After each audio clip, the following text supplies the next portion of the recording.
And those are the details of how inflation rose this month. And here with me to discuss inflation and how it will affect you and affect the general trend on Kenya's economy is Fred Mburu, the Chief Executive Officer of Apollo Asset Management Company. Welcome, Fred, to Business Watch. Thank you, Stephen. Good. Perhaps I'll begin with a silly question. What is inflation? For those who do not understand what inflation is. Inflation, I think, simply put, inflation is a measure of increase or decrease in price of goods and services. So if, for example, we are saying that the month-on-month inflation now stands at 19.72%, we mean that if you compare the price of a basket of goods and services from November last year to November this year, they have generally increased by that same sort of level. So it is a general measure of the increase in price of goods and services. Mm-hmm. Yeah. So given that now we're saying that now it's at 19.7%, does it mean now one will be footing 19.7% more? It depends. And I think the way inflation is calculated, it depends to its various components. We've got what we call the Consumer Price Index, which itself is a basket of goods and commodities, of services. And those particular items within that particular basket have got different weightings. So the current CPI reflects what a general average consumer in this country would be spending every 100 shillings of their earnings. Mm-hmm. Yes. And does that also mean that the shilling has also shed off that value as well? To the extent that, yes, inflation erodes value. I think what you are saying is that what 100 shillings would buy you a year ago would buy you same goods less 19% of their value. Yes, so inflation does actually erode value over time. Mm-hmm. Let's look at now the drivers of inflation. Now we are at almost 20%. True. And I think this is the highest we've seen in the last 13 months. Exactly. Since the way of computing inflation changed. What are the drivers of inflation now? I think if you look at, first of all, that inflation matrix, the key components of that matrix are food, fuel and electricity, and also transport.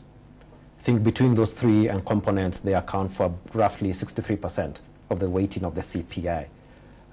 When you look at those three measures, gone up from a range between 16 to 26%. For example, food on a month-on-month, November to November, has increased by about 26%. So on an aggregate basis, those three are the key drivers for the high inflation that we are witnessing right now. Mm-hmm. Food, fuel, and transport costs. Yeah, exactly.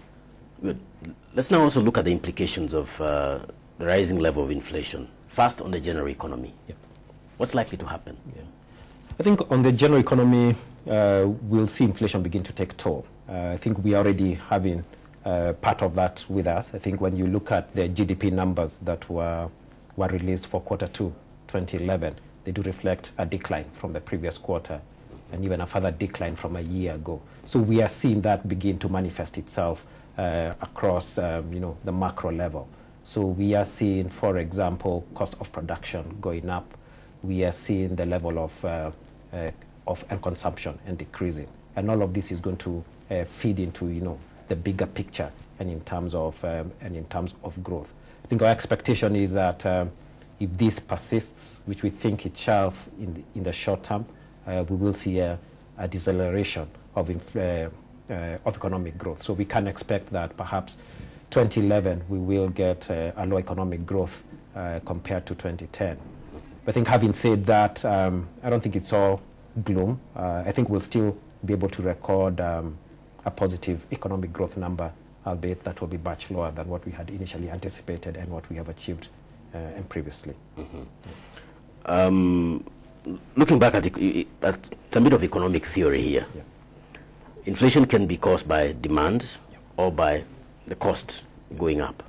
To what extent do you think demand has been a major driver of inflation? Is it necessarily the demand that people have for food, have for fuel, for transport services, or is it that the cost of those items has gone up?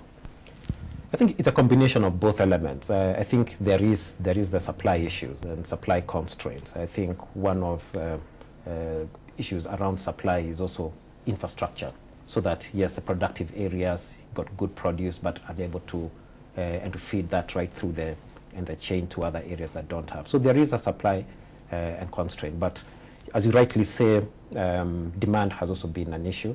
I think we have, over the last few years, had a fairly loose monetary policy that has encouraged consumption, that has encouraged borrowing. So that, to some extent, has built up the levels of demand and that we are currently witnessing. So both of them contributing to a large extent into what we are seeing right now, but also at the same time, some elements of cost push and inflation as commodity and prices go up, such as fuel. Those do have an impact in terms of the overall cost of production, and therefore pushing up our inflation numbers. Mm-hmm. To what extent has the shilling's weakening in the last 8 months or so had on inflation?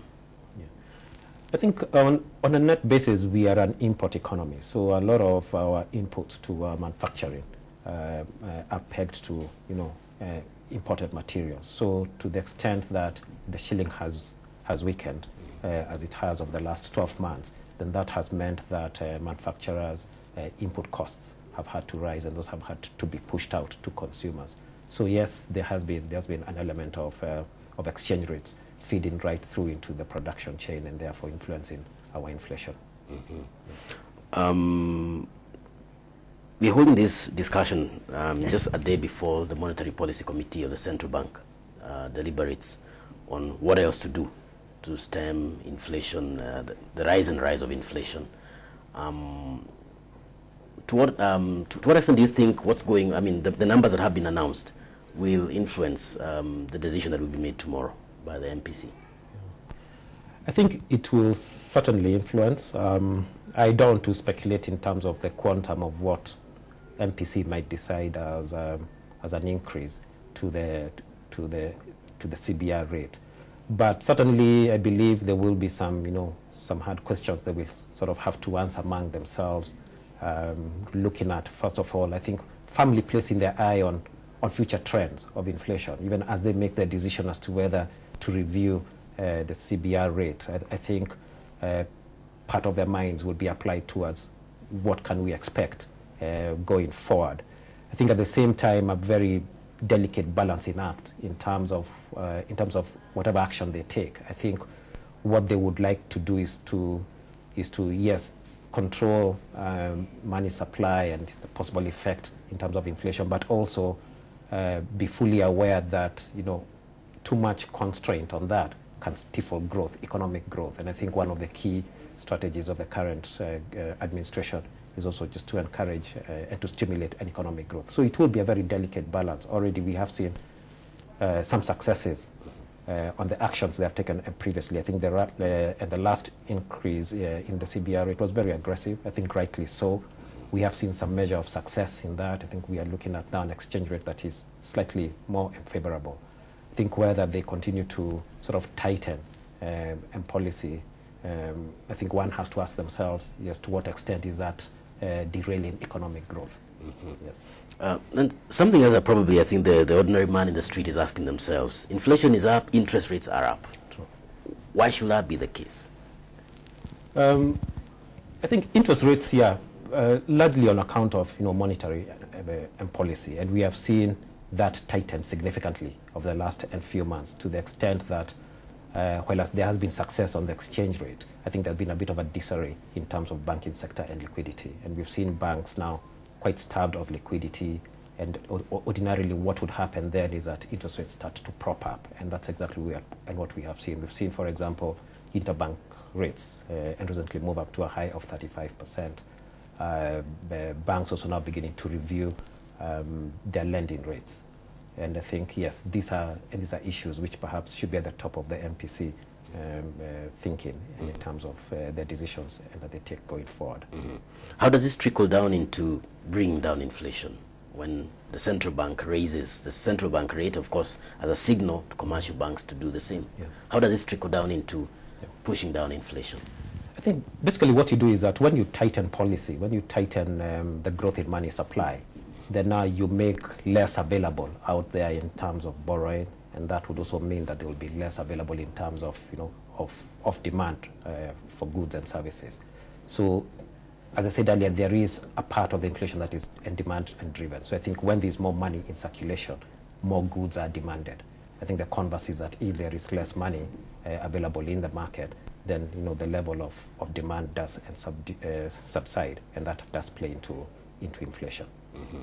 So are we looking at the risk of recession here, that the economy will slow down to a point where we are unable to expand and provide the jobs that people are really seeking for?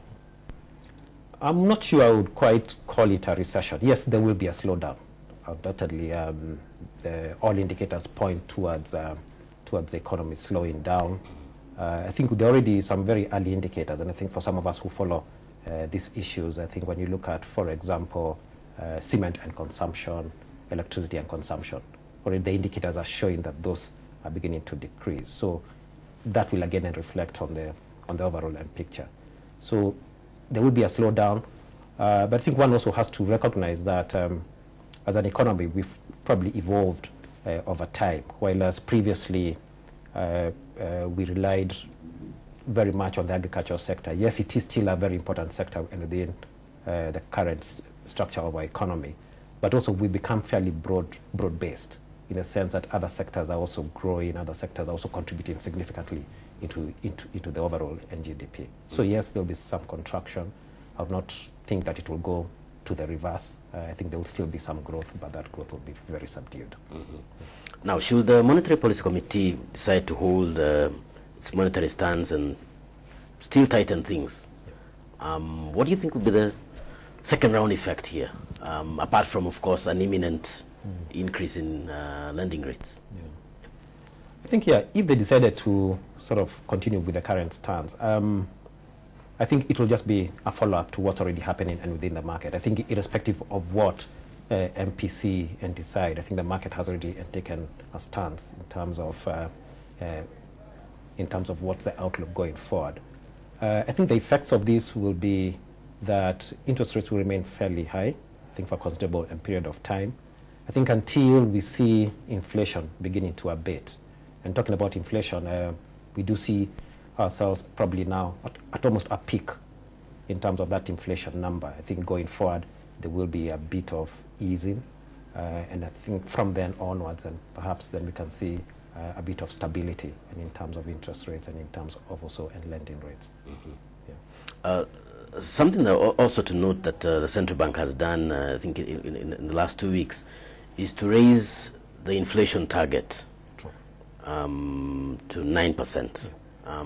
What's the implication of that? What does that mean by raising the inflation target? Yeah. How does that guide monetary policy? Yeah. I think, yes. Previously, they have had an underlying inflation target of 5%. And really, it's just to show how they expect, monetary and policy to influence, money supply.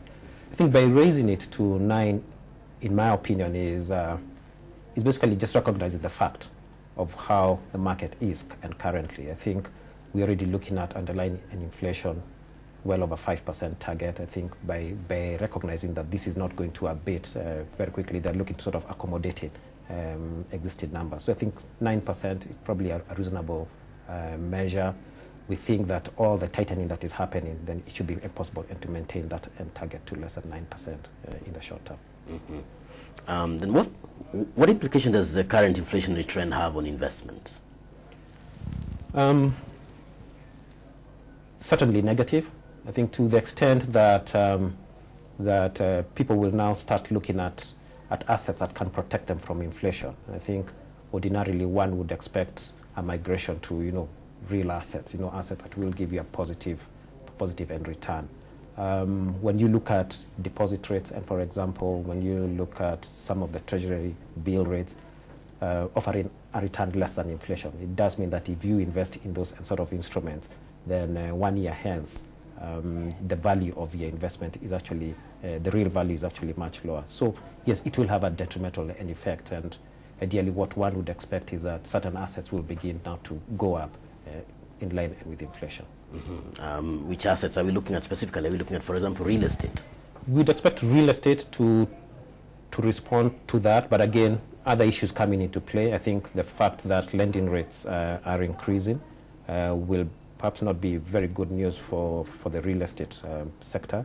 I think a lot of the growth that we've witnessed over the last few years has been a direct result of low and stable interest rates, low and stable inflation. Those have worked pretty well for the real estate.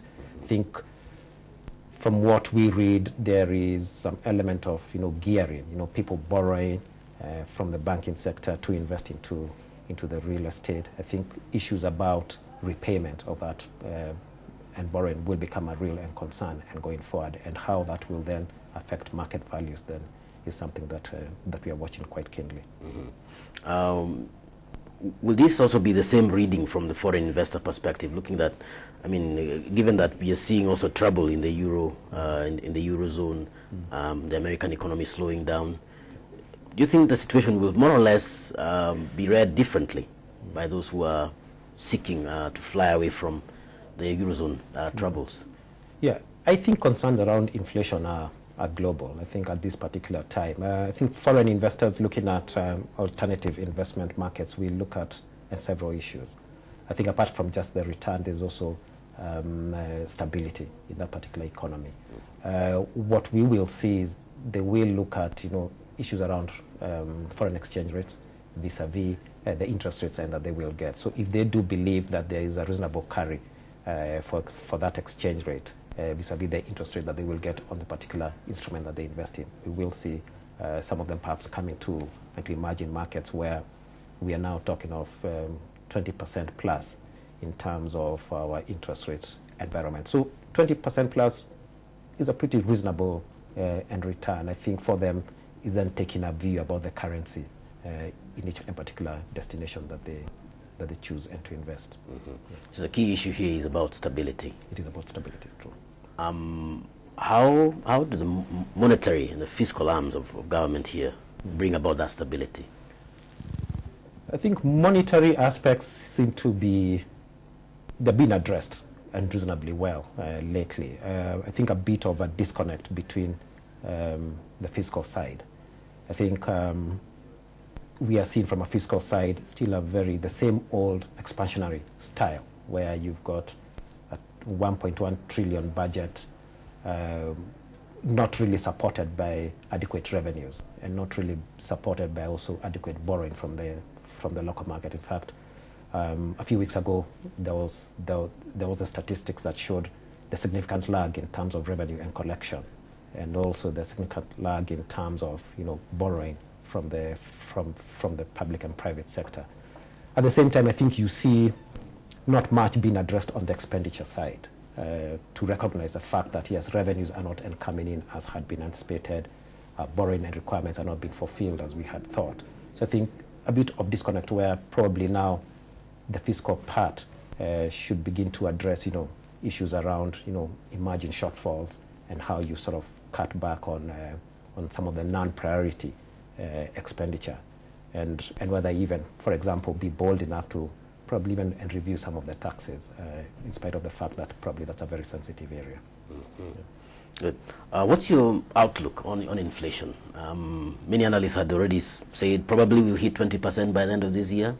Will that be perhaps the apex, and look forward to better times? Yeah. I think, I mean, we believe that we are approaching the peak. I think all things being equal, we think 2021, 22 perhaps will be the tops. I think if you look at the underlying drivers, we are getting some reasonable rainfall. So that should mean that food prices should begin to adjust. I think when you look at crude prices, also those beginning to stabilize. So I think if you sort of project forward, one can see inflation beginning to come down Q1 of 2012 and probably into the second quarter of next year. So certainly approaching the peak in terms of inflation numbers. Mm-hmm. What about the fear that 2012 will be a year with a spending spree, particularly on the political arena? Does that give some sort of upside risk on inflation that is likely to still go up as long as spending keeps going up? True. Yeah, and I said all things being equal, I think spending is a big part of the equation, but also when you look at spending, I think you also have to look at spending on the part of government. I think interest rates will certainly be affected well into next year if government propensity to borrow doesn't continue. Again, they're running behind in terms of the borrowing program, and if they have to come and meet that particular requirement, it will probably mean that interest rates then will go up. So if that happens, then we will see a situation where interest rates remain elevated, despite the fact that inflation numbers are beginning to adjust downwards due to other underlying reasons, such as food supply coming back into normal, crude oil prices and beginning to stabilize. Before we end the interview, maybe a recap on the issue of domestic borrowing and the fact that the government is behind target. True. What's the driver, given that, interest rates are going up? I would expect that this is a time investing in treasury bills, treasury bonds will be the most attractive. How come the government is still falling back on domestic borrowing targets? Well, I think one has to recognize that the main investors into government issues are banks. So if banks themselves are starved of liquidity, then they do not have surpluses to invest into government and treasury. So that has been a main end contributor. And I think also other investors weigh their options. I think when you look at your options as to where you place your capital or your investable money, we are seeing right now a situation where deposits are paying much better than government paper. So I think we are finding investors preferring to invest their money in secure bank and deposits rather than go into treasury bills. So I think that until that end changes, then you will see that perhaps, yes, government and borrowing will remain fairly subdued. That's until the liquidity crunch is sorted out. Until the liquidity issues are sorted out, yeah.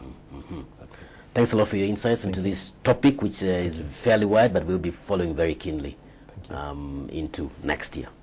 Thanks a lot. Thank you, Steve. Good.